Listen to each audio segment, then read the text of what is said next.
राहुल गांधी ने बीजेपी पर फिर से वोट चोरी का आरोप लगाया। मधुबनी में बोले बीजेपी ने गुजरात से वोट चोरी की शुरुआत की। राहुल गांधी ने कहा कि मैं झूठ नहीं बोलता, तथ्य के आधार पर करता हूं बात। 2014 से बीजेपी ने राष्ट्रीय स्तर पर शुरू की है वोट चोरी। वोट अधिकार यात्रा के दौरान राहुल गांधी का अमित शाह पर अटैक। कहा कि उन्हें कैसे पता कि बीजेपी 40-50 साल तक सत्ता में रहेगी। ये एक बड़ा अजीब बयान है।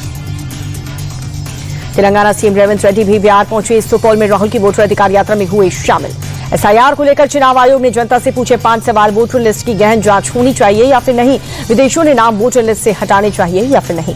तेजस्वी यादव का एनडीए पर निशाना। बोले कि एनडीए यानी कि नहीं देंगे अधिकार। ये लोग जनता के अधिकार छीनना चाहते हैं। प्रशांत किशोर का कर्नाटक सीएम रेवंत रेड्डी को लेकर के बयान। कहा कि इन्हें कौन पूछता है, ये बिहार के लोगों को गाली देने वाले लोग हैं। प्रशांत किशोर ने राहुल गांधी पर भी कसा तंज। कहा कि बिहार को गाली देने वालों को मंच से लेकर घूम रहे हैं, ये उनकी मानसिकता है। विशाखापट्टनम में बोले रक्षा मंत्री राजनाथ सिंह, जहां पर पहलगाम में मासूम लोगों पर किया था हमला, हमारे लिए चैलेंज था। हमने ऑपरेशन सिंदूर चलाकर आतंकियों का खात्मा किया। रक्षा मंत्री राजनाथ सिंह ने कहा कि पहलगाम में आतंकियों के कायराना हमले का हमने करारा जवाब दिया। धर्म पूछकर मारने वाले आतंकियों के ठिकानों को नष्ट किया गया। भारतीय नौसेना की बढ़ी ताकत। आईएनएस उदयगिरी और हिमगिरी को नौसेना ने किया शामिल।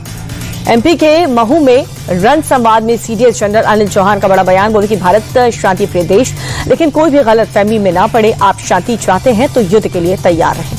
पीएम मोदी के गुजरात दौरे का आज दूसरा दिन है। हंसरपुर में मारुति सुजुकी की पहली ईवी कार को हरी झंडी दिखाई। मारुति सुजुकी प्लांट की ईवी यूनिट की शुरुआत करने के बाद पीएम मोदी बोले कि ये make in India, make for the world के लक्ष्य की तरफ बड़ी छलांग। आम आदमी पार्टी नेता सौरभ भारद्वाज के घर पर ईडी का छापा। दिल्ली हॉस्पिटल कंस्ट्रक्शन घोटाले में एजेंसी की कार्रवाई हुई। अरविंद केजरीवाल ने सौरभ भारद्वाज के घर पर ईडी रेड को एजेंसी के दुरुपयोग का मामला बताया। एक पोस्ट में लिखा, मोदी सरकार हमारी आवाज दबाना चाहती है, ये कभी नहीं होगा।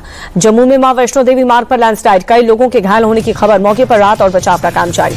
जम्मू कश्मीर में कटरा शिवखोड़ी नेशनल हाईवे पर लैंडस्लाइड, हाईवे पर पत्थर और मलबा गिरने से ट्रैफिक ठप। जम्मू में निक्की तवी से सटे निचले इलाकों में लोगों को चेतावनी, कभी भी बढ़ सकता है जलस्तर। जम्मू कश्मीर के डोडा में बादल फटने से भारी तबाही, 10 से ज्यादा घरों को नुकसान पहुंचा। इलाके में राहत और बचाव का काम जारी।